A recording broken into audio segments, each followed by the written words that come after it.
Hello, everyone. Welcome back to the Kop Four. It is Thursday, and we have one of the biggest games of the season coming up. We have a lot to talk about. Some of the best football we have seen all season during the week. Obviously, we weren't involved in it, which is probably safe to say a reason as to why it was so good. And there's other things to talk about as well. Obviously, Salah potentially back for the last game of the season. And yeah, a whole host of topics that we can go through. But lads, how are we? Really good. Good, mate. Love the midweek football. Yeah, I love the midweek football, I must say. Yeah, I think there's only not involved. Yeah, there's only one place to start. I think PSG, and we'll talk about PSG and Bayern Munich first, because that was obviously the game on Tuesday. And I think a lot of people were saying probably the game of the season. It was interesting, all the comparisons that came out after. It was like, this is proper football. I would say it's proper attacking football. And I think Jamie Carragher was talking about it after on CBS. He was like, yes, it was really poor defending, but I think every single attacker did their job. Every single attacker was 8 or 9 out of 10. And when you have footballers that are just so good at football, so intelligent attacking wise, it's very hard to stop, even if you're a top class defender. But like, how did you feel watching that match overall? Let any of you take it away. Probably the best game of football I've ever watched, to be honest. I feel like, in terms of what might come close to it, I really enjoyed. I don't know if it was the first or second leg last season. You know, was it Inter Barca? I don't know if it was the first. To be fair, both legs were really good. But whichever the leg where Denzel Dumfries the second leg, wasn't it? Where Denzel Dumfries turned into like prime Cafu and just started doing like bicycle kicks and stuff. That's definitely up there. But apart from that, yeah, like you say, the quality on show was just incredible.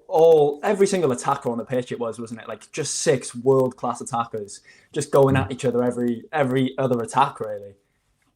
Yeah, it was so good to watch. It was amazing. And it makes you think, if we did go toe-to-toe with PSG, what would the scoreline have been? Because 4-0 weren't great, but man, they can just score a goal in every single attack. So can Bayern as well. Yeah. Like Liam said, it was one of the best games that I've ever watched. And anyone moaning about the defending, saying, just like one of my mates actually said it's like pub football. I was like, I can't get behind that at all. Like at all. The attacks were so good, man. I don't know what pubs he's going there. Yeah, I know. That's what I said, actually. I think that healed my footballing heart. Like, I needed that. I have not watched a game of football so good in so long. And I was putting it up there because I did a Q&A on my Instagram last night. A lot of people were talking about my favourite games and stuff like that. And a lot of people, when I made the video, actually said Liverpool 4-0 Barcelona. I think if we look at it in an emotional standpoint, yeah, I can see that. But, like, that was one-sided. Liverpool absolutely dominated other than Lionel Messi on the pitch. So, for me, like, other than... Even the World Cup final was one-sided for 70 minutes. That was free-flowing at both ends for 90 minutes. Like, I seen a really good post, and it was like, can we just scrap the 2 legs of the other semi-final and just play 4 games of this? And honestly, I would do it in a heartbeat. It kind of makes me, from a Liverpool perspective, not happy that we didn't even give it a go against PSG and that we didn't go through. But from just a neutral and take away my Liverpool hat for a minute, I'm kind of glad just that we got that game of football, because I think we've all needed it this season with how bad the season has been, not only from a personal perspective, but how bad the football has been as a whole this year. Do you reckon the return leg is going to be as good? Like they've got to live up to some standards now. You know what I mean? We're on course for like, what is it, a 10-8 aggregate score or something like that? It's not going to happen. It's ideologies. It's ideologies though. Like, you know what I mean? Like, I seen Vincent Kompany talking about it after the game, and they were saying what to expect in the second leg. He was like, more of the same. Like, they play to attack. You know what I mean? What Arne Slot said last season when he says, I want to play beautiful football, and then plays 5 at the back. That's what he meant. That's what he meant. That's how you play beautiful football. That's how you play. Like, the Premier League, I think right now, what a lot of people talk about when they say defensive structure, long ball throw-ins, it's just, all it is just minimizing risk, minimizing the amount of damage that can be done to you. And that means obviously being solid defensively as much as you can, and then obviously letting your attacking players do what they can do, but in the right moments. That was just hell for leather. It was just like, let's just go. Let's just see who can play the most football. And yeah, like, I think, Brian, that was a great quote. It healed your football and heart. Because I think just seeing a game like that, it just gets you on the edge of your seat. Like even neutrals, like you're talking about it with like people in the pub, and you're just saying neutrals are getting excited. They have no interest in football, and they just realize how unbelievable it is. Yeah. Like I said, it was one of the best games I've seen. But in terms of like the attack, because I think all 6 attackers played incredible. Who stood out to you guys? Like, who was the best player on the pitch for you? Kvaratskhelia, 100%. 100% Kvaratskhelia. And that's not to disrespect any of the other 5 players, but like he was a level above. That was the first time I've thought this fella's going to win the Ballon d'Or. And I know that in football, it is obviously the basis of a whole season, of course. And I think he's been really good over a whole season. I can't claim to have watched every single PSG game. I think he has like 6 goals in League One, to be fair. But Dembele's won it with, think about him in the Liga last season. Now he had good stats, but he's on course again. He has like 11 goals in the Liga. So for me, he was just incredible. And yeah, wow, what a player. Luis Diaz, close second. Really? We're gonna come on to Diaz. We're gonna come on to Diaz in a second. Yeah, go on, Liam. I was gonna say Elise. I've never seen Nuno Mendes be given problems like that. Like he's locked down Salah, locked down Saka, even Yamal across 2 legs, and in what international game? Spain played Portugal at some point earlier in the season, didn't they? I'm pretty sure. He locked Yamal up. Like Elise just beat him every single time, forced him to get injured. The Nations League, I think, wasn't it? Was it? Is that what it was? The Nations League, And he ended up like scoring in that as well, didn't he? I genuinely think, I've said it before, potentially controversial, but Nuno Mendes is like already one of the best left backs I've ever seen. And Elise, every single time he got at him. Oh, you're only born like 2 years ago, so mate, honestly, he's up there with Milos Kerkez. He's up there with Milos Kerkez in my book. Over the next 10 years, we're the 2 of the best fullbacks one to play for Liverpool. I thought Kane was wicked as well. I was actually. They were all so good. To talk about Kane for a quick second, and that's a Liverpool podcast, but what do you reckon? I genuinely think he could win the Ballon d'Or this year. I know I've said about Kvaratskhelia, but up until his goal and that performance, I was thinking Kane. I think he absolutely deserves it. I think, like, if we talk about, Mohamed Salah, for example, and his goal scoring season last season not being appreciated, if Kane doesn't win the Ballon d'Or this season, it'll be an absolute robbery, in my opinion, unless Kvaratskhelia goes on and does some incredible stuff, or Dembele. But for me, I think it has to be Harry Kane. Depends on England in the World Cup, Depends. Like the World Cup years, they just like that just takes over. Like if you do unbelievable in the World Cup, like obviously Georgia are they even in the World Cup? I don't even know they're qualified. I'm sure they are actually. Yeah, so like Philly's taking him to the final. It's the last thing he'll be doing. But if England do well in the World Cup and he wins the Champions League, like I think it does come down to the Champions League. Kane, I think, has to win either the Champions League or the World Cup to get that trophy, because 100%. Naturally, say even Mbappe, I know obviously Real Madrid have been unbelievable, but if they win the World Cup, like people will lean towards that as like him being a contender for that, even though he hasn't had the best season. He's probably put Real Madrid backwards in terms of all round play, but. Yeah, he's so, do you know what? He's just so good. I love players that don't rely on pace. That are just so smart. Like, if you think about, like, obviously Liverpool players I'm going to, think of like Coutinho, who was all right. He had a little bit of pace, but he was ahead of everyone. He did, like, he was thinking in a different way. And Thiago, players that they just know where to be. And as he's gotten older, he's just learned more and more. And every time he gets the ball, it's like it's glue. Do you know what I mean? You're not getting it by him. He'll either win a foul or he moves the ball on quickly and they're on a counter attack. But yeah, that front three is frightening for Bayern Munich. Like Elise on one side, hopefully he'll be playing for Liverpool next year. I did a video on that and everyone's like, why the fuck would he come to Liverpool? That's not happening. He's playing for the best team in the world. That swagger that he has is different. Yeah. Level. He knows how he needs to drop the nonchalant gimmick though. That like it actually does my head in. You ever see him in interviews? Him though, like that's why I agree, but it's so irritating, man. Like I actually cringe sometimes watching it, and I'm like, "What are you doing? Like, just be sound." Yeah. What it was just an unbelievable game. I suppose the big question a lot of Liverpool fans were talking about, and there was a lot of commentary on it, is like, why did Liverpool sell Luis Diaz? 46 goal contributions this season in 46 games. Yeah, 46 goal contributions in 46 games. An unbelievable goal in the semi-final to take in the touch that he did. And I think a lot of people were reminiscing on the Man City game last year. It wasn't last year, it was 2 years ago when Klopp's last season. And he missed that one-on-one. But I think he's just continued to take steps. And like now he's obviously playing in a league that is definitely I don't think he would put up 46 goal contributions in the Premier League, but he's just playing at an unbelievable level. Like, how did you think he's performed yesterday? Or sorry, 2 days ago?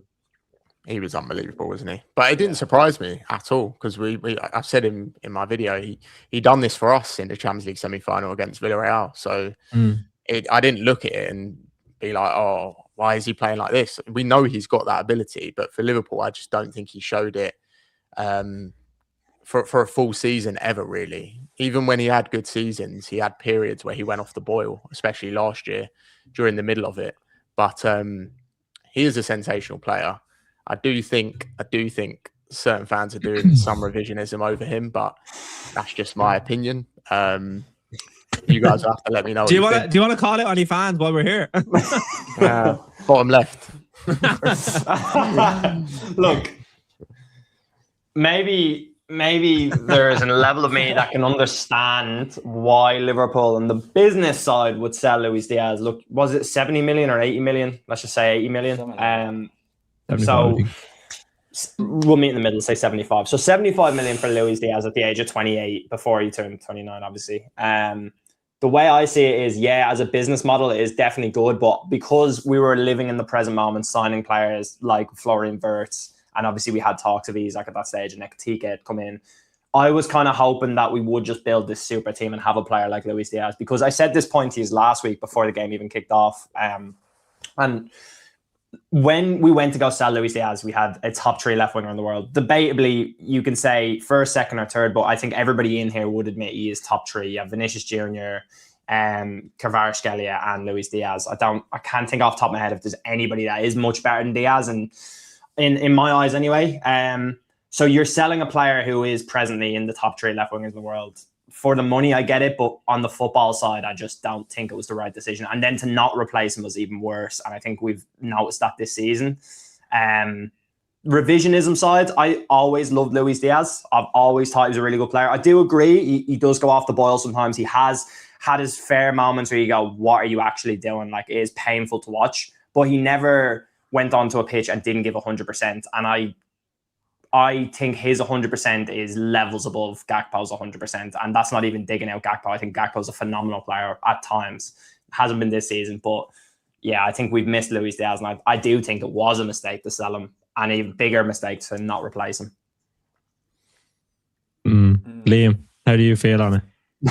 No, I do agree that we miss him in some aspects, 100%. We probably miss him a lot more because we're doing so bad this season. You know, I think if we'd have gone and actually got a replacement in last summer, like if we'd have gone and signed Barcola or someone, Slot actually wanted Barcola, I'm pretty sure. I saw a report a couple of months ago and like the board turned that down. But if we'd have got him, I don't think we're even sitting here right now having conversations about this question if we're regretting selling Luis Diaz. So I think the problem was not replacing him, really, wasn't it?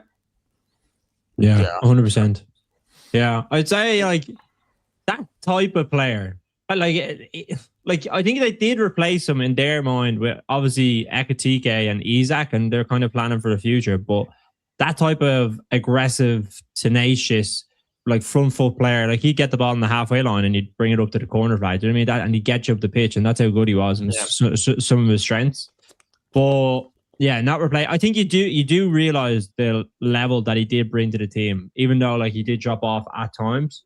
But I just think the money that you're getting for him, like I said a few streams ago, Liverpool realistically are a selling club. Like if they can get money for a player like that, they will.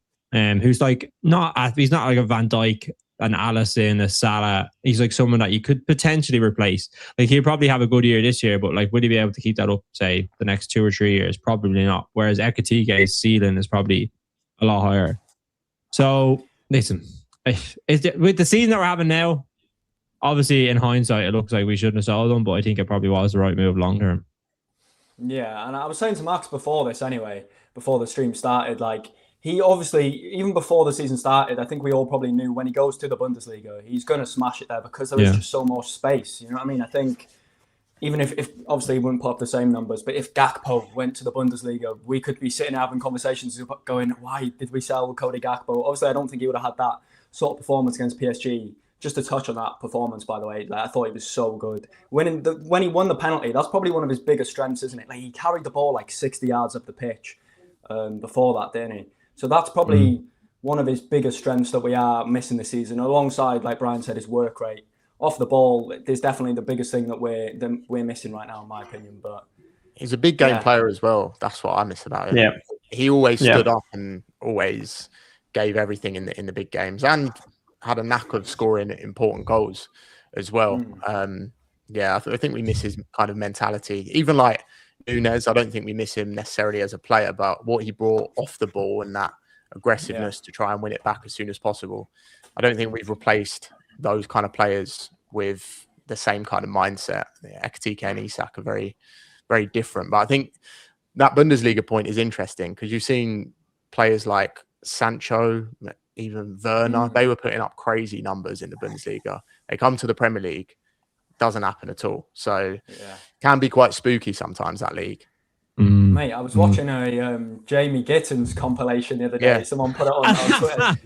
Jamie Gittins in the Bundesliga looked like he was going to be like the next big thing. He's been crap at Chelsea. You even see like, not to the same level, but like Wirtz has obviously dropped off. He's needed time to adapt. Like everyone needs that adaptation period. But so it just shows that like the difference in intensity. I think Wirtz has spoken about that, hasn't he? Like the fact that you have way less time on the ball in England.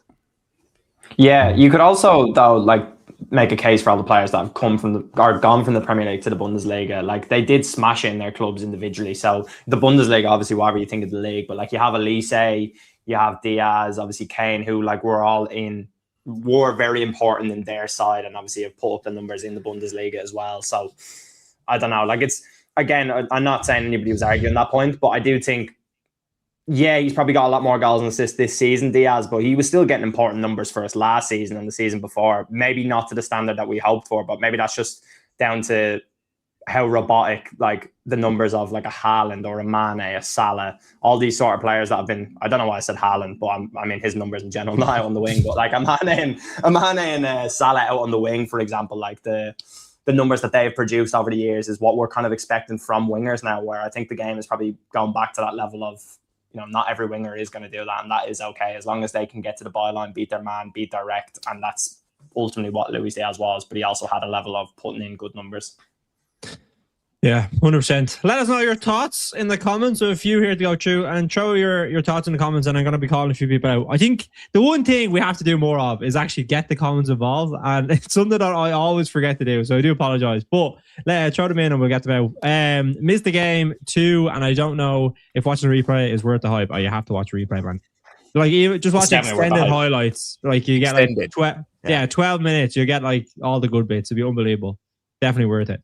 So the first thing I did after the game was done was watch the highlights again of the game. I haven't done that in so long.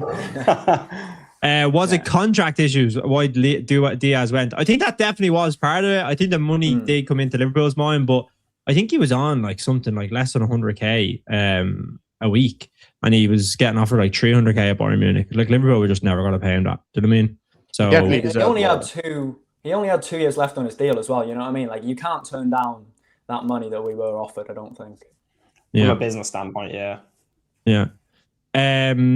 Is it bad to say I miss Nunes, his energy and his giving up mentality? This is an interesting one, right? And Max, you kind of touched on it there, so I'd like to get your thoughts on it. Like Nunes, Diaz, like high energy, really aggressive front foot players. Are Liverpool moving away from that? Obviously, Slot has talked about a bit more control style football. And I think people they kind of reference PSG a lot, but you see PSG play aggressive football. They play on the front foot, and there was obviously that clip of Luis Enrique talking with Mbappe about how he needs him to lead from the front, and inevitably he didn't, and he was sold. But is that something that Liverpool are maybe moving away from and not getting the players like Ekitike and Isak definitely have quality, but are they that high energy as the way Nunes and Diaz were?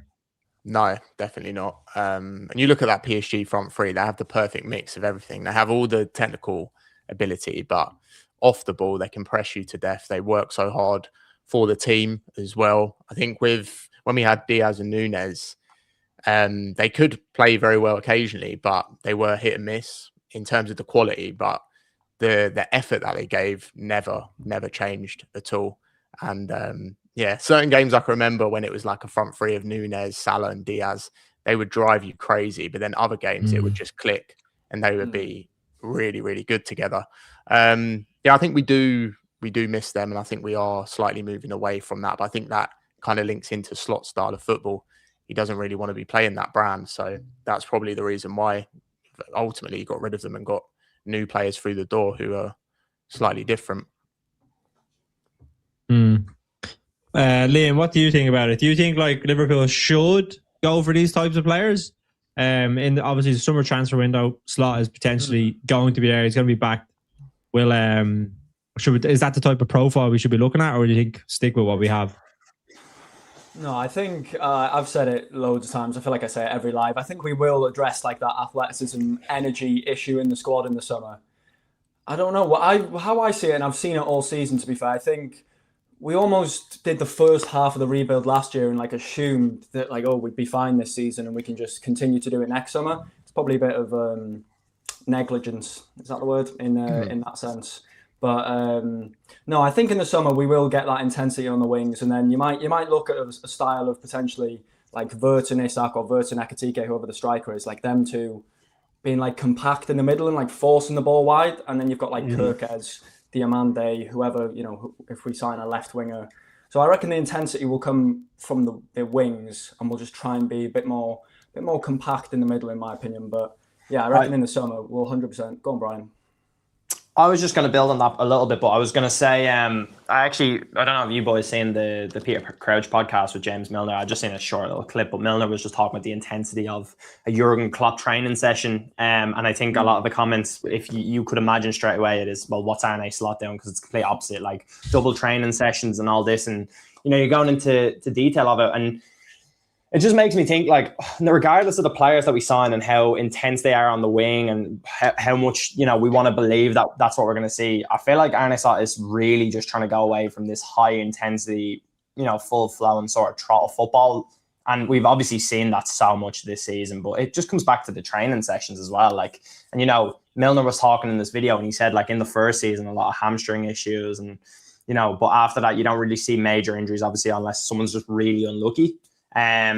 Which I think is a fair point. And it just, again, I can't shake out my head. Like, how have we had so many injuries this season? How have they always looked so tired throughout games? Like, it just makes me worried more so for what we're going to see in preseason. It's not going to have to change everything because, to be honest, I don't see a world where he will come back and succeed as a Liverpool manager unless he changes or adapts to a different sort of formula in the Premier League. I don't think you can be that, like, laid back, you know, multiple days off here and there and, you know, not as on the front foot as Klopp was. He said they trained the morning of an evening game sometimes, like a full-on training session, and then they're playing, and like that is we were just built different, and that showed on the pitch. We would just run teams off the park. The last half an hour would just be a kickabout, basically. But our squad at the minute, I don't even know if they're capable of doing that. I don't think they're anywhere near those levels of fitness. No chance. No, and I think that's probably why we haven't seen that like high intensity press and things like that this season, because the wingers and the midfielders too aren't capable of it. But I think even if we do get them, I still think we'll see a similar sort of style of, like, you know, 11 men behind the ball and energy conservation and things like that. So I don't know. I think next season, like Brian says, he probably does have to change something. I think he's too stubborn to change anything. I think he's just going to stick with it and hope. I've said it. I think with new players in the system, I think we can somehow scam a league title, but it'll be a difficult task. Scam a league title is right. We're not winning the league next year. No chance. What was I going to say there? There was maybe I lost my train of thought. Liverpool win the league now. Yeah. No, I think it's interesting, right? Sorry. With the double sessions and stuff, what Milner actually said, and I was watching a bit of the actual the video itself.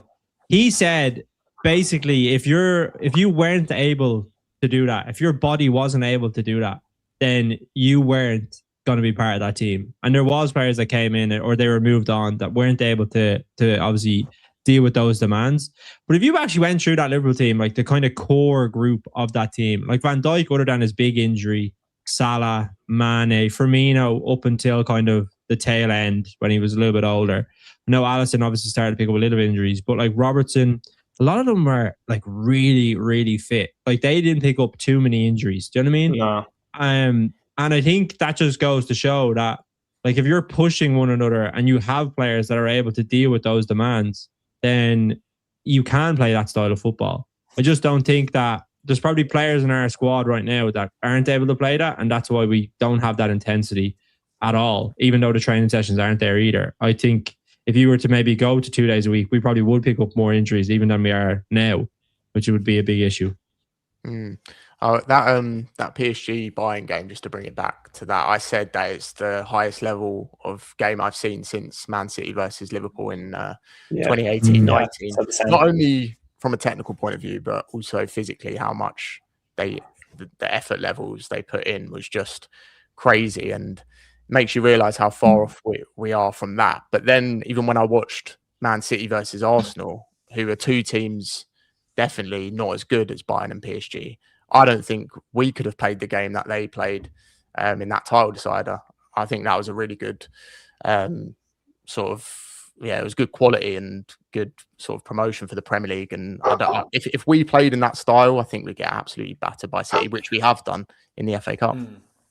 Just to build on that point as well, like what you were saying there, Max, like it's not even just physically, it's the mentality as well. Like you look at Bayern Munich and they're 5-2 down.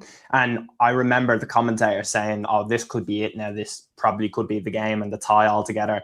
And like, I think everybody probably shared the same sentiment of like, I didn't feel like the game was over. I knew Bayern were going to get a goal back. I knew they had something for us. And obviously they did. And they produced two good goals, like the one from the corner, Luis Diaz, obviously. So like it's the mentality on top of the physicality of the whole thing. And that's what I absolutely loved about the game. Like that, I said the exact same thing about Liverpool and City. Like that is the highest quality of game I've seen since then. And I just thought like, wow, like I love football when it's played physically at such a high standard, but when you see the mentality of players, and that's what we had under Klopp, was mentality monsters. Like it's a combination of everything. It's a perfect combination of mentality, physically, technically. It was beautiful football, and we used to be that, but I think we've fallen off quite a bit since, to be fair. We sound like L ones that are like reminiscent, or L lads reminiscent on the good L times. It's something that it's funny, like, because obviously you can't help but compare. It's obviously normal, but I don't know. I think looking to the future is probably the best way to go about it. We obviously had our time with Klopp, and then I think they were amazing. I don't think we'll ever get back to that level. Like that, you're talking about probably one of the best teams in Premier League history. And to get back to that for a consistent period, like for those 2 or 3 years from 2018 to 2021, like they were just ridiculous. So you're talking about they went and got 97 points, lost one game, and didn't win a Premier League. Then they won the Champions League in the same season. Like then to follow it up the following season, they got 99 points. You know what I mean? They could have been Centurion, invincible, double winners in the year that they didn't win a league. Like it's just crazy. I don't think we'll get to see that level. So like I think the comparisons are obviously, I understand from a player point of view, but it's just we're never going to get there, I think. And I just think that was a culmination of so many good things: a good manager, good players, good ethos, good mentality, and good competition as well. Because Man City pushed us to be at that level. So yeah. It was the same in the 21-22 season as well, wasn't it? The 21-22 season. What did we get? Like 90? Was it 93 or something like that? 93, yeah. Well, and two games off winning a quadruple, really. But even that, Liam, like we were halfway point of that season. What were we, like 14 points off City, but with like a game in hand or something? So it would have been 11 points. And like to think that team clawed that all the way back, and like you just think even honestly, what a player! But it's just mental. I've always said first like 6 months. Go on, Mark. That first 6 months at Diaz was quality. Yeah, that's what special. I was going to say. It was special. I've always been like, these past 10, 12 years since United have got rid of Fergie, hearing them bang on about it, I've always just been like, just move on. But now I kind of understand it. You want him back. I kind of understand it. And I'm sounding like a broken record. Every time I come on a stream or a video, I just always refer to Klopp. But in my head, it's just the best. And like you say, I don't think we'll ever get back to that level. You never know. To be fair. Like I say that, but then you never know. Like I think if you go back to like my dad and stuff, and he was watching like Liverpool teams in the 80s winning like multiple Champions Leagues and stuff. Do you know what I mean? So football does evolve, but I just think that level of quality, it'll just take time to get back to like where you're kind of winning a Premier League or a Champions League, I think. And I think we need to get a lot right to get there. But listen, we're not at the level of winning a Premier League, so it's a good segue into another team that's not at the level of winning the Premier League, Arsenal. Arsenal at Atletico Madrid.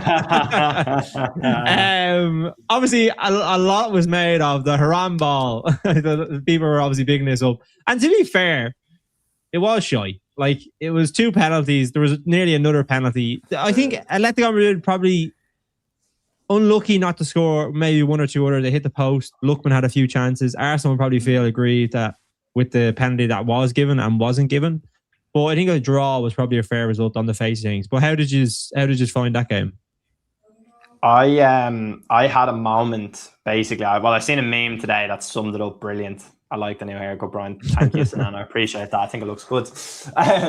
But so I had a moment yesterday where it got to halftime, 1-0 Arsenal. I'm just thinking, I don't have to watch this game anymore. Like, I'm going to use my free will to end this moment that I'm in right now and go upstairs and just do something else. And I did that, and I felt so vindicated doing it. I felt amazing. I felt it was brilliant. And then I seen a meme this morning. It was like 10 minutes into Arsenal versus Atletico, realizing you don't have to watch this game. And I was like, yeah, that was me. So I didn't enjoy it. I didn't see the second half. I didn't see the penalties, and I don't care. Arsenal will unfortunately probably go through.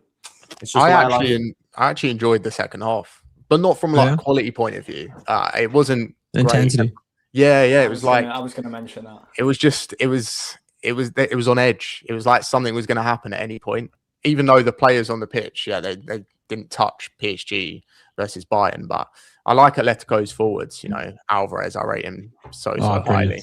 Anytime he got the ball, I was thinking could do something here. But yeah, I agree with Brian. I do actually think Arsenal will go through second leg. I don't know, you know, I feel like it's a very it's a small, fine margins game, isn't it? I feel like it's going to be a very similar second leg. So anything, they could just get a penalty, win 1-0. I don't think Arsenal are going to go out and steamroll them like they did. Did they beat them 4-0 at the Emirates earlier this season? That's not going to happen. I think that game was actually 0-0 until about the 60th minute, and then they scored from a corner, which is how they always seem to open the scoring from a set piece. But that's what I was going to mention as well, Max. That second half, you know, we're talking about the intensity of teams like PSG, Bayern. Atletico Madrid just came out, and I swear Koke is about 50 years old. He's existed. He's been banging about since 2016. Mate, he's been 35 since I was 9. But, so a few years. Yeah, exactly. Only a year. They've come out in the second half, and they've just started pressing the shit out of Arsenal. You know what I mean? Arsenal couldn't get control of the ball until Jesus came on. I thought Jesus was quite tidy when he came on, but. Yeah, no, I don't know if you saw. Did any of you see that? You said you watched the second half, then, yeah, Max. That penalty decision. What did you make of that? The second. The Eze one. Yeah, I don't think that's a penalty. No, I think that's a dive. I think he's looking for it, isn't he? He is looking for that. If that didn't get overturned, but the McAllister one did, I would have gone mental, because I even think the first one. I think all of them shouldn't have been penalties. All 3. Yeah, no, that handball, same in the Bayern PSG one. Yeah, that was an even worse one. We didn't even touch on that. The handball from, was that Alphonso Davies in that game? Yeah. Oh my God, they're both similar ones, though, aren't they? It comes off one part of the ball. They're different rules, though, aren't they, in the Champions League in comparison to Premier League? Why is it not the same rule everywhere? So now we all know what we're actually playing to. You know what I mean? Why do you have to do different rules in different competitions? But even the Premier League and the Championship, they're 2 separate leagues in entities. Do you know what I mean? So they can have slightly variations of the rules. And the Champions League is the exact same. UEFA can dictate how they want games to be governed. So it's a bit annoying, because obviously you want the same structure across every game. Otherwise you're like, why is that decision given? And it's almost like you're watching a different sport in essence. It's probably hard for refs too, because the refs are going there are English, Michael Oliver does some Champions League games, doesn't he? Yeah. So he's probably having to remember the rules in his head. Is that a handball? Then he goes to the Premier League and he's like, that's not a handball. Just make the same rule. I guarantee you in the World Cup they'll try and bring something new in, because I don't know if you can remember the last World Cup when every game had 11, 12 minutes added on, and they tried to make it this new thing, and then they said it was going to come to league football, and that never happened. There'll be something that they'll try and bring in, and I've said it all the time. They just do it on purpose. They just make things up and then forget that that's a rule. They're bringing in VAR for corners. You know that? Are they? Yeah. Oh yeah, they're bringing in VAR for corners. They need to though. The amount of times that like shit like that has happened where a corner's been given, it's not a corner, and you end up conceding. It's so annoying. Yeah, but I'm not having 1 minute, 2 minute checks for a corner. You know what I mean? No, it takes 10 seconds, sure. 10 seconds, and then just leave it go if you can't make a decision. Do you know what it is? Go on. It's gonna go. Go on, Max. No, I was gonna take it a different direction. Just say that Man City game away in the league earlier this season when Robertson obviously got in the way. That they just made that rule up. There's so many examples of it, and then they've forgotten about that since, because goals have been scored exactly like that. It's so frustrating. Do we not have it the exact next week against Forest? Yeah, a Forest goal. Morgan Gibbs White. Exactly. Stupid. You know what it is, right? I think with VAR, and people will say VAR is like bad for the game. I actually think the idea of VAR is right. I understand what to do, but at the end of the day, I think football is about imperfection. There's a beauty in the imperfection of like, listen, I understand if you get like a bad refereeing decision and it costs you, but especially like in a Premier League game or over the course of like a season, you do get what you deserve. And there should be a bit of beauty in seeing that rather than having to see every single decision where it takes away. Like the one thing I absolutely hate is the celebrations and like having to wait on the decision to see if you were given it. Like I remember the penalty. I know it was the right decision in the end, and the penalty for the PSG game when it was in the ground, the McAllister one, we're all celebrating, and it was like, "Oh, we're going to VAR." It's just like, why am I? You've cut out there. If you get it back, like you'll get some, you won't get some. Do you know what I mean? And I think there's beauty to that rather than every single decision being so microscopic and trying to find every issue, because like even now they still like the decisions are improved. If you actually look at the numbers, the decisions are better. They get more right. But because football is so subjective, they're not going to get them all right. Do you know what I mean? Some people are never going to be happy. Well, that's the whole point with the McAllister one, isn't it? Like that one being overturned for me was just mental, because it's like that gets given and it's not a clear and obvious error. They've spent so long talking to the referee to go get him to check. He's had to check. He watches it over and over and over, and then just decides to overturn something that's not a clear and obvious error. Like ultimately, for me, you're taking the imperfection out of the game then, because it's like the beauty in that whole moment is Liverpool score, 20 minutes left. What could happen here? What could happen? And like, don't get me wrong. If it wasn't a penalty from minute one and it was so clear it was a dive, I'd go, all right, fair enough. You know, we didn't deserve it. Let's not make moments out of nothing. But like, you know, there is contact. It's rash. It gives Liverpool a chance. It creates a storyline, a narrative. That's what we love in football. Like Gyökeres one it's basically the same as the McAllister one. That's what's so frustrating to me. So why did they overrule one but not the other? I think for VAR, it kind of ruins your moment of a goal, and that's what everyone watches football for. Like that Isak goal against who did we play? Who was it on the weekend we played? Palace. Yeah, like I was convinced that was offside. Obviously, he was clearly on, but in that moment, I didn't even celebrate. It's like I'm not celebrating our striker scoring a really important goal because of VAR, and then it counts, and then by the time it counts, you're not even that hyped anymore. It's just, I don't know, it's a bit soulless. It is soulless. That's a good word. The biggest problem for me is the clear and obvious error stuff. I would just much rather they just re-referee the game, like in the VAR booth or whatever. You know what I mean? Why does it have to be some clear and obvious thing? Just if it's a decision and it's right or wrong, just say that. You know what I mean? You don't have to base it off what the referee has done on the pitch. That's what bugs me the most. And like someone said in the chat there, it's just the consistency. If they made the same decisions every single time, I don't think many people we'd have less problems, obviously. Yeah, but that's the thing. They're never going to get it all right because so football is subjective. Like some people were saying the Eze one was a penalty. Some were saying it wasn't. But if the ref gives that, and I see him give that on the night, I'm like, fair enough. I understand from your point of view, looking at that, why that was a penalty. And like Atletico Madrid defender was rash. He put in a foot, and I could see why he gave it. But then it goes to VAR, and it's just like, it's just you're waiting there, you're waiting, and then obviously Atletico Arsenal fans are waiting. They should be celebrating a penalty that potentially could go, and they'll obviously get the goal then if they score. It's just like, oh, you're waiting around, and then he's like, right, I'm going over now after like 2 minutes of waiting, and VAR being like, all right, we can't make the decision. We need you to do it for us. You know what I mean? It's just soulless is a good word to use for it, Max. But 40 minutes we've talked about the Champions League games. I was watching a video today, and it actually came from the Zach Jalab video when he was Carragher was talking about go and watch Baresi in I think it was the 84 World Cup final against Brazil, and he got a knee surgery or whatever, but that's beside the point. It got me thinking of like going back and watching old players. So like 2 players I loved when I was growing up was Shevchenko and Kaká. Just from like those AC Milan teams, they were just unbelievable. And obviously seeing them kind of against Liverpool, I know Shevchenko obviously shit the bed, but the Kaká was just like looking at Kaká, he was just ridiculous. But the question I have for you is there any players that when you were growing up that kind of you idolized that wasn't from Liverpool? Oh, I was going to say Igor Biscan, but I guess that's I'll be sending that on to... Lewis is a legend. But player that we idolize, is that what the question was? That doesn't play for Liverpool? Not from Liverpool, yeah.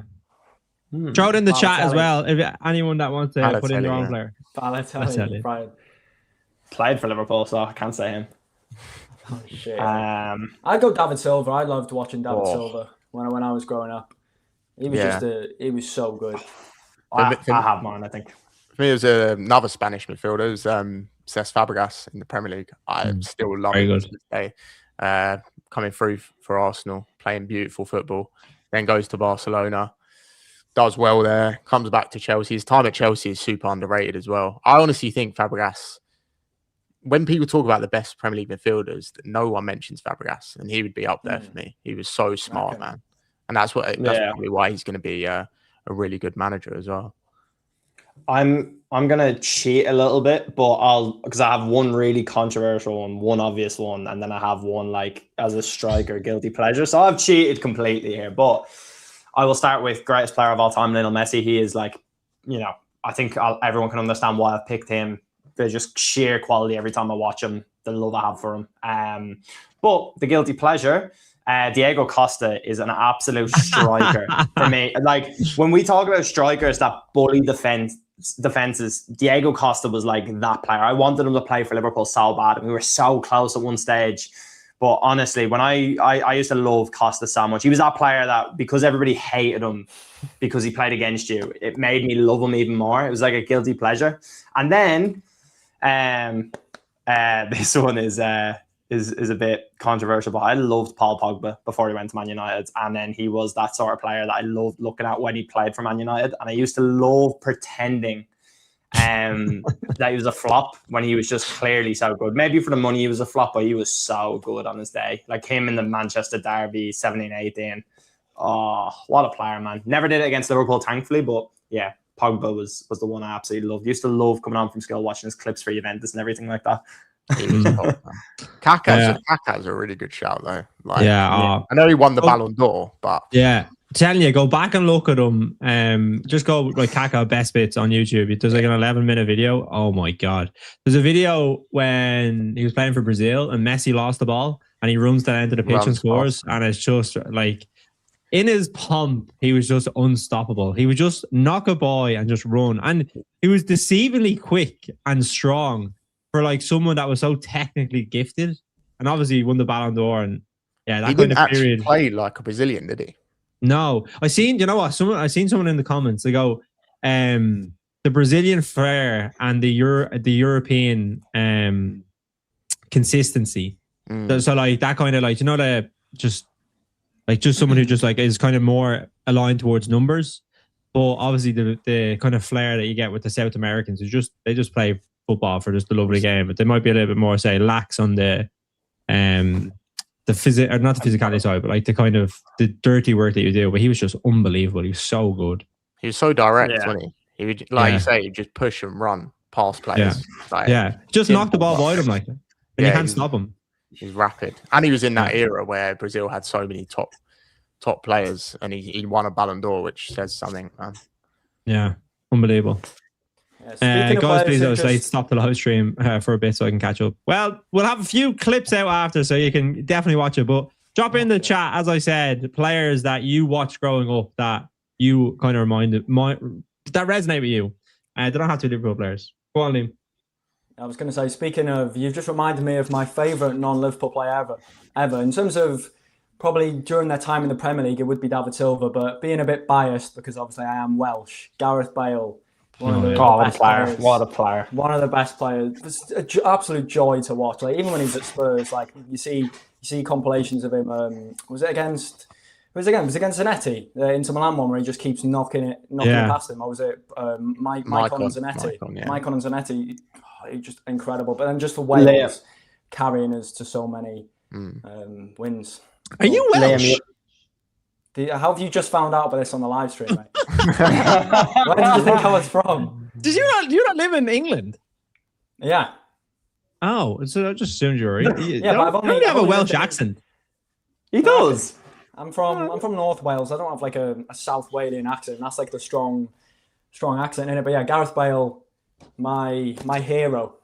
Liam, I just got something from what you've said there, but coming back to me now, I feel like Jamie and Max won't really resonate with this, but I seen a clip of sorry, you're Italian now. Leone.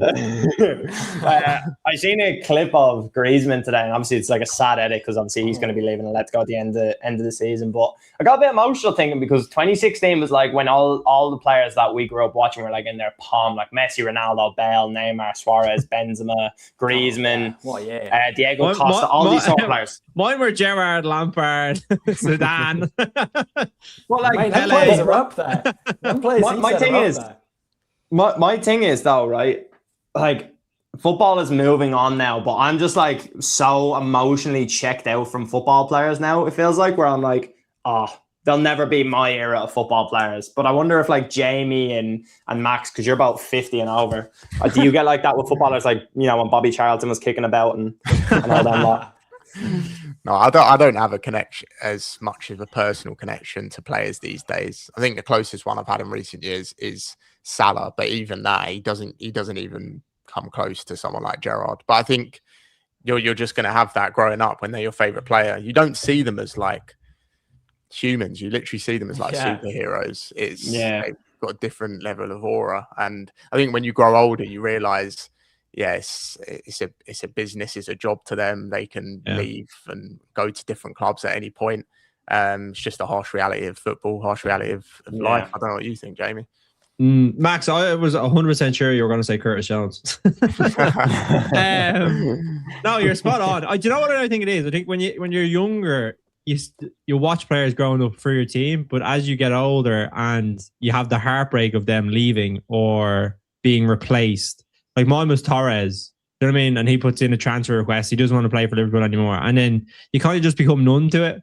So Suarez then comes in and like I loved him at Liverpool, but then when he left, I didn't have that same feeling of like almost like betrayal. And then obviously as you get older, then you just realize, as Max says, it's just a business. You know what I mean? It's to them, it's money at the end of the day, and it's their goals, especially the South American lads, where they come to Liverpool, but their end goal is probably Barcelona or Real Madrid. So it's been nice. You know what? Like I grew up, I was kind of in my 20s with like Salah, Van Dijk, and none of them left. So it felt really weird to have such a big core group of players that like their final destination was Liverpool, because I never really had that when I was growing up, other than obviously Gerrard, who was at the club his entire career for the best part of it. Do you know what I mean? So that was nice. And that is rare. Like that, you should cherish that, because I don't know how often that will happen going forward if we continue to be shit. But speaking of shit, Manchester United this weekend. How are we feeling about the game? Confident.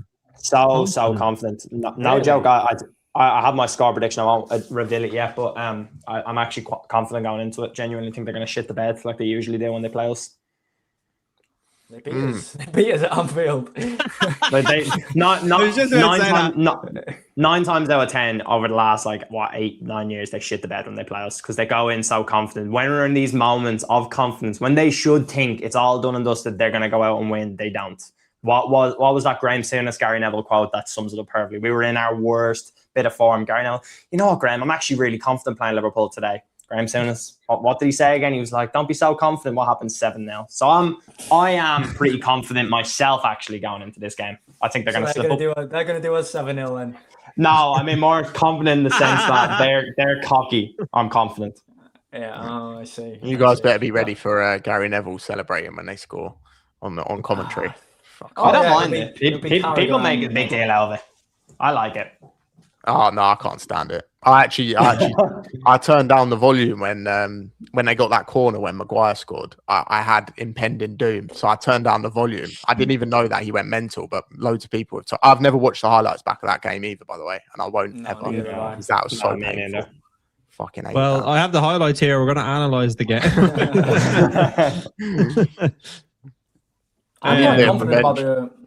I'm quite confident as well. Definitely more confident than I was like a couple months ago. I feel like we've been looking at this fixture for quite a while now, haven't we? Because it seemed like it was going to be the game that's going to decide like top 4, but we didn't know if it was like top 4, top 5 at the time. This run of fixtures really, like we were pretty much dreading for the majority of the season, the Chelsea, Villa, United.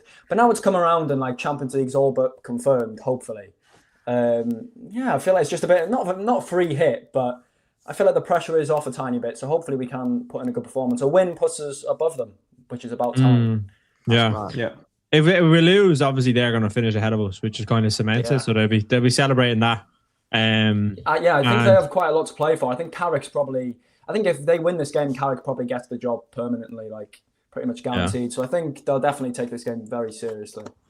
It's interesting because I think they probably haven't played their best football since the Arsenal and Man City games. They turned up when they obviously came in and got the job, but they have been poor. Like even I thought Brentford and the kind of United start well, but Brentford for the kind of 35 minutes after that, like after the first spell, I thought they probably should have had 1 or 2 goals. Do you know what I mean? And then they obviously get hit on the counter attack, and it's 2-0 at half time. It's probably game over. But yeah, it's just I just think there's going to be goals. I just think defensively we are both shit.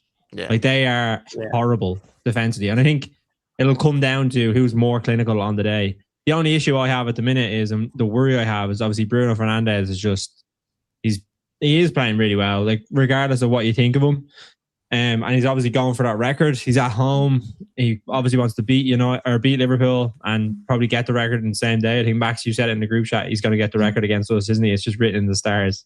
He's spamming like layoffs to try and get his numbers up. We know what he's doing, but to be fair, I mean, he has been incredible this second half of the season. I think United conceded a lot of chances, like you say. Brentford probably should have had more goals. I think their keeper kept them in it. But yeah, for me, I do think we'll create chances. I can see goals as well.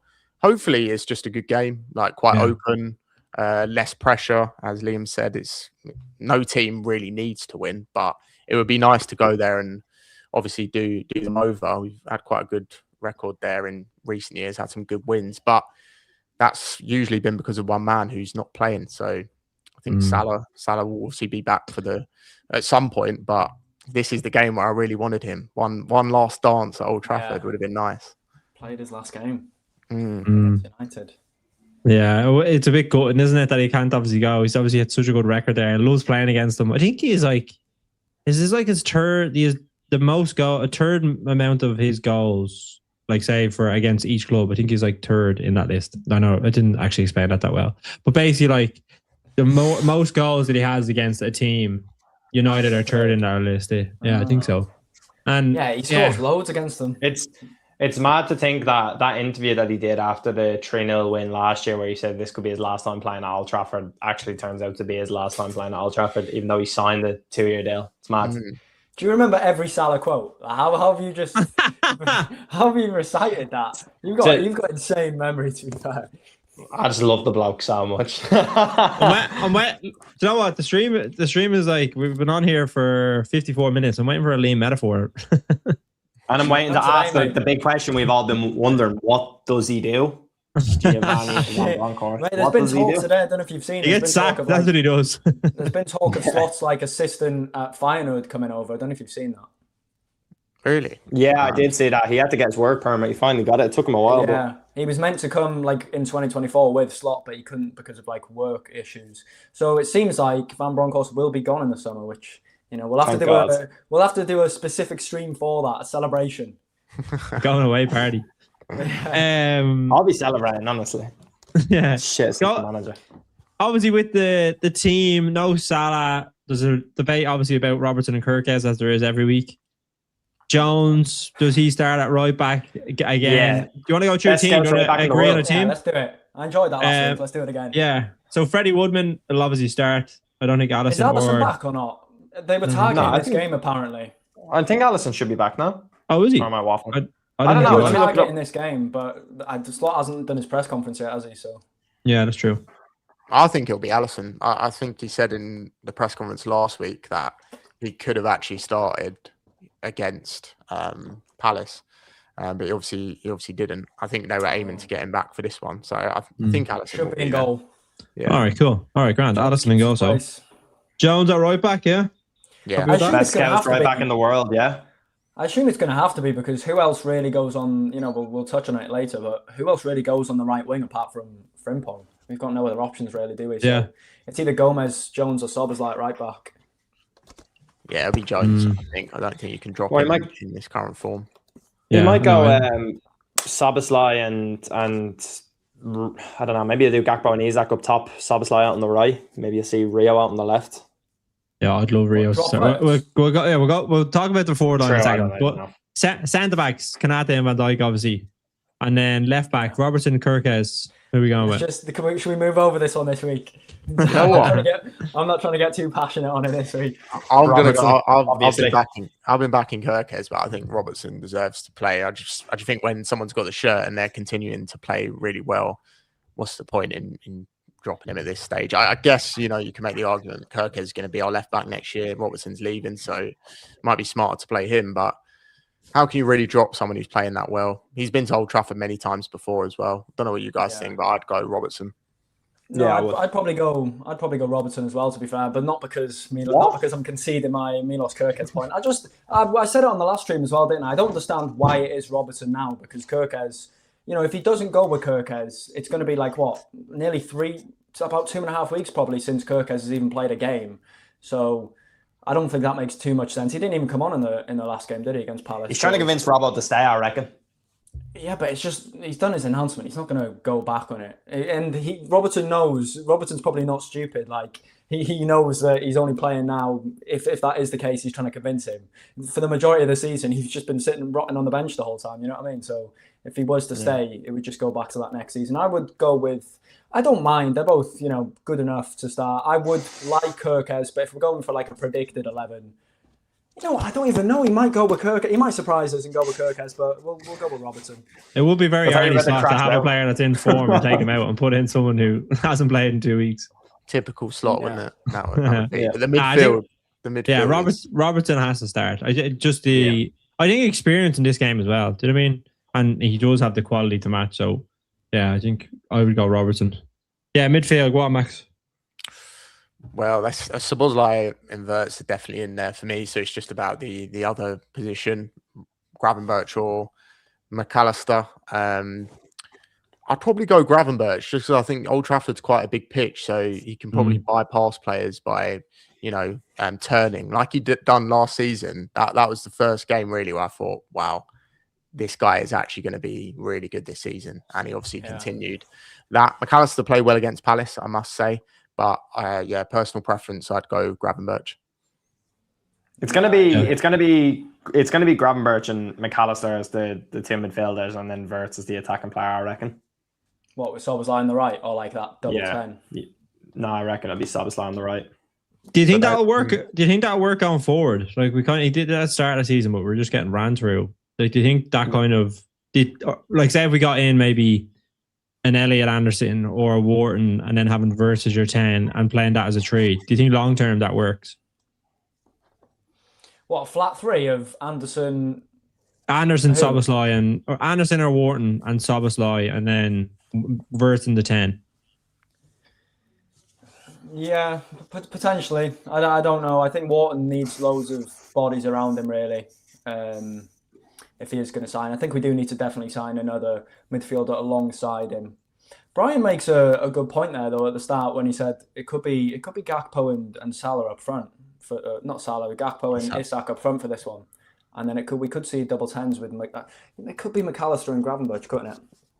My issue if he does play Szoboszlai more over to the right and plays Jones at right back, it's just there's no width there at all. No. That's where if you're going to do that Szoboszlai inside right, then you probably need Frimpong at right back to hold the width.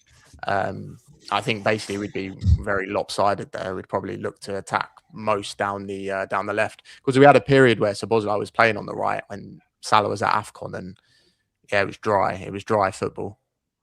I suppose as well. Sorry, go on, Jamie. No, I was just gonna say it's so weird. Like that right back issue is probably just like a clear synopsis of like our season. Just no continuity in anything. Like you have Frimpong, who was brought in as a right back. I know he's played a bit of a right wing back, but you have him playing right wing. You have Curtis Jones at right back. It's just, I know like Curtis Jones probably deserves it, but he's just so weird. Yeah. I was just gonna say he probably can't go with Isak and Gakpo. I know I made the point, but like realistically, Isak's not going to play 90 minutes, and if he takes him off and has to change, I suppose you could change system, bring on Rio and stuff like that, but like you're risking having to play one of your strikers for 90 minutes there now. Rio right wing, anyone? Right? That was gonna be my next point, Max. You not took it against right it. out my mouth. Yeah, not against it. He's shown he can play there. What cameo was it? Forest, wasn't it? Yeah. Well, played their City away as well, but that wasn't a very memorable one. Yeah. No, I mean, it might just be as simple as that. Instead of doing all this, Szoboszlai in the inside 10 or whatever, just swap him out for Rio. I know maybe some people think Chiesa, but I think that's long gone, mate. I don't want to see him right wing either, to be honest. I don't think he'll get another minute for us, to be honest. No, he'll. It's not good enough. Sad, isn't it? He's not good enough. He's never good enough. No, he's not. He's not really had a fair crack at the whip. I don't think he is good enough, by the way. Let me just preface, but he's never really had a proper fair crack at the whip. He gets one He's star. never had a fair crack at the whip because he's shit. Like, that's why he hasn't had a crack at the He whip. does need. I agree with Brian. He needs a run of games, but like it's that thing of like if you're not performing, I'm not just going to give you a run of games. You know what I mean? But I think he would perform a lot better if he did have that chance to build his. But he wasn't getting a run of games at Juventus either. Like we bought him as like a kind of a signing that if he obviously showed his quality that everyone said from when he was at the Euros, then you would play him. But he's obviously seen something that like he's just not at it in training. And even like when he does play, he'll run around for a little bit, but he looks knackered. If he comes on in the 80th minute and the 90th minute, he is heaving. Sorry, this is just a quick pin of shame. Klopp destroyed Why his is that a pin of shame? An absolute pin of shame, that is. Klopp did not destroy the Jets, just arcade Gordon. Yeah, in terms of overplaying them at a young age, potentially, you could definitely make the case, I think. He didn't play Bajcetic too much. Like, it's not like he played a full year for us. No, but he did play him like every single minute during that like period where he did come into the side, didn't he? Like midweek, and I think that Real Madrid game was the one where he really broke down, wasn't it? And I think he still continued to play after that. Yeah, I mean, if it was Klopp though, he probably would have returned by now. I honestly don't even know what's happening with him. Like, I saw him for the first time today. He was in a clip today. Yeah, was he? What? He exists. I've never seen him in the 25-26 kit. Yeah, that's no, neither have I. Right. I didn't think he still played for Liverpool. He's been on loan. Decent. Yeah, I made a video saying that he'll probably leave Liverpool this summer, and someone got into my comments and saying he was the harpy of the Las Palmas side. And I went to look, because I'm not going to claim that I've ever watched him play for Las Palmas, but it's obviously I've read the reports. It was a bit disappointing.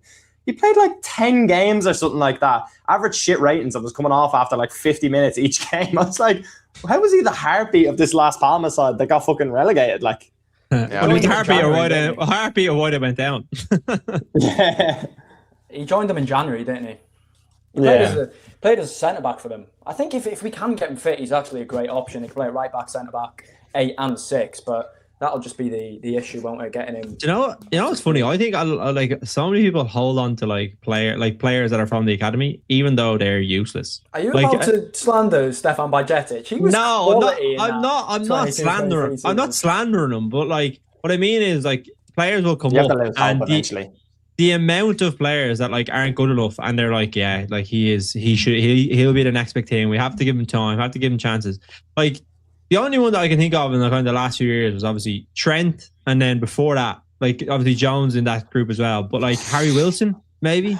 It was, and like he had to go around to a few different clubs to like find his feet, and he's playing his best football now at Fulham. But like, there's so many academy players that like don't make it. Do you know what I mean? And like, I think Bajcetic definitely had potential, but he's obviously not able for the demands of like top football, especially in the Premier League right now.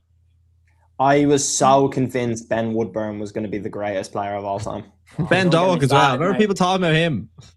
Ben Doak as well. Replacement. Yeah. The Salah replacement, some people said. Don't get me started on Ben Woodburn. I thought he was going to carry Wales to the future, the next Bale. He scored. What about Cameron Brannigan as well? Cameron Brannigan, yeah, that's another name. Yeah, we've had a few over the years. There's some, Jordan Rossiter is the one that sticks in my mind. Was that the goal against Middlesbrough as well?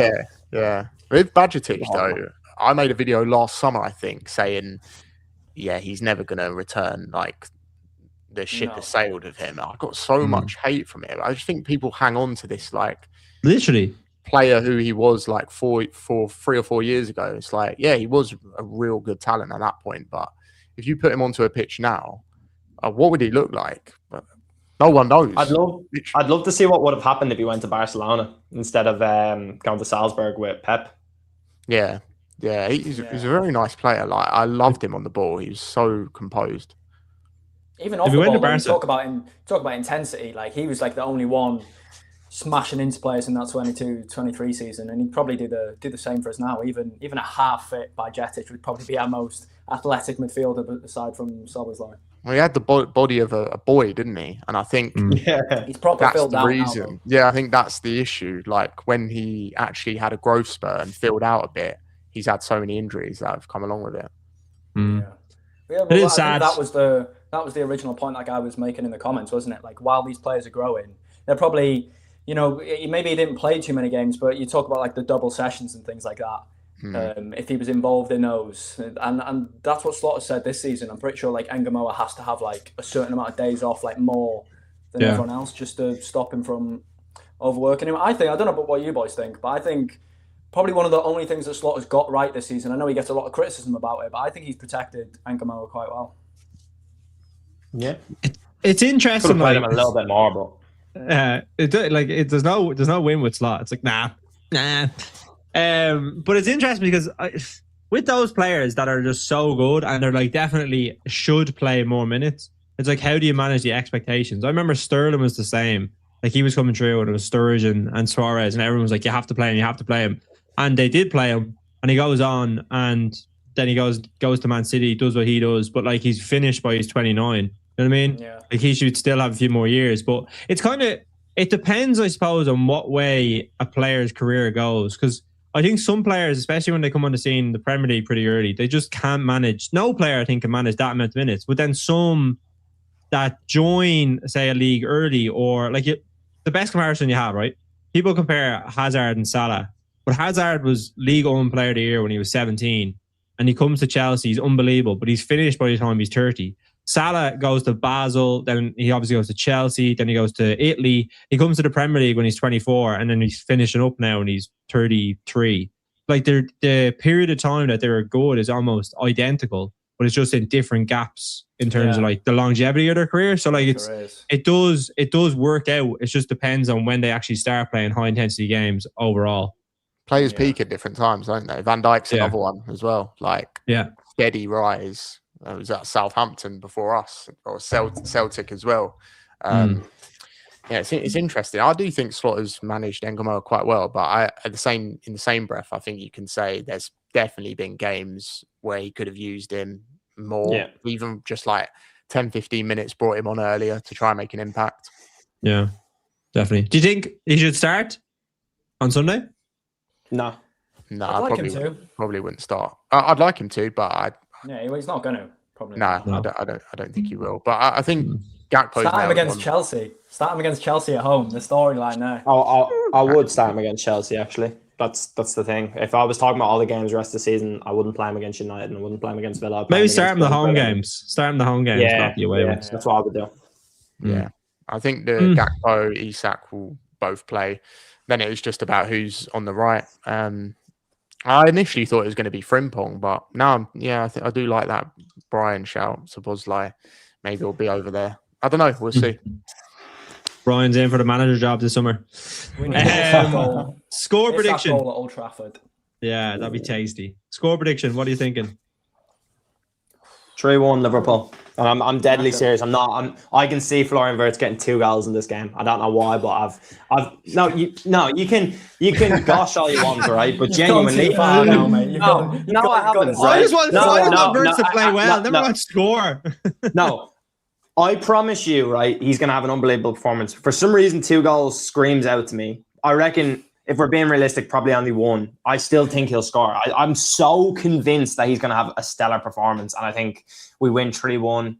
I think maybe Isak as well. But look, the goal score's not even matter to me. Just get the win. I couldn't even care if it was 1-0. Just win. No. Ruin their season. I'm going to go with I've predicted wins. I've got every single one of our last three results right. It seems like I always do predict wins, but I'm going to go with a 2-2 draw probably. I think Max made a point about it most likely going to be an open game. And, we touched on our fitness already so many times here. I don't think we're going to be able to cope with that. I think they're a much fitter side than us. I think their strengths are probably on the transition as well, United, isn't it? With Mbeumo, Bruno just hoofing it long. I think we'll probably struggle in that sense. But like you say, there probably will be goals and we will have an opportunity to hurt them. I'm going to go 2-2. Yeah, that's actually my prediction as well. 2-2, which I wouldn't be too mad at, to be honest. But I'll take that. I think there's going to be a lot of chances, a lot of defensive frailty. We'll see. What about you, Jamie? Jamie, come on. Yeah, you're swaying me, Brian. I was going to go 2-2 as well, to be fair, but I'll edge it to a 2-1 Liverpool win. I think it's going to be so scrappy if we do get it over the line, and we're going to be hanging on for dear life. Like, I wouldn't even be surprised if we got thumped. Like, that's how the game could go as well. Like, we could just get away from us, as it has so often, so many games this season. But obviously back Liverpool to do something. It depends. If the quality that in the team that is there, and Isak chance drops some or he does something out of nothing, then listen, it's going to be tough. But I predict the Liverpool 2-1 win. See, this is the thing, right? This comment is spot on. When I'm going to go live before that United game on Sunday, and Liam will be in that live stream, and Liam is going to say, "Oh yeah, I think Liverpool are going to win 2-0." Then he's going to say, "I told you." Mate, 2-2. We were doing a live. We were predicting we were going to do well against PSG away, and look at that turn now. Mate, 2-2 is an optimistic result. Like it is. We're not that bad. We're not that. They're not that good, and we're not that bad. They play, mate. They are so bad when playing low blocks, but they seem to always perform in these big games. Jamie said the last time they had good performances, Arsenal and City. We probably will play exactly into their hands. I think it'll be very similar to that Chelsea game at Stamford Bridge, which obviously we ended up losing late on. But hopefully, mate, I'm not sitting here saying that I want us to lose. I want us to fucking smash them. Hopefully we get a 6-0 win. Yeah, so just say we're going to win then. No, mate, I'm going to give my opinion. My raw Stick to it, man. Stick to it. I'm going to go 2-2. Stick to football, yeah. Well, this is the Kop Four, not stick to football. But that is us, an hour and 10 minutes. We hope you enjoyed the live stream. Thank you, as always, for coming on. We're here every Thursday, every Monday. We'll be diving and dissecting the Liverpool victory or draw in Max and Liam's case. And yeah, if you enjoyed the content, make sure to drop a like, subscribe to the channel. We shall see you all on Monday. Talking about a big win. 4-0.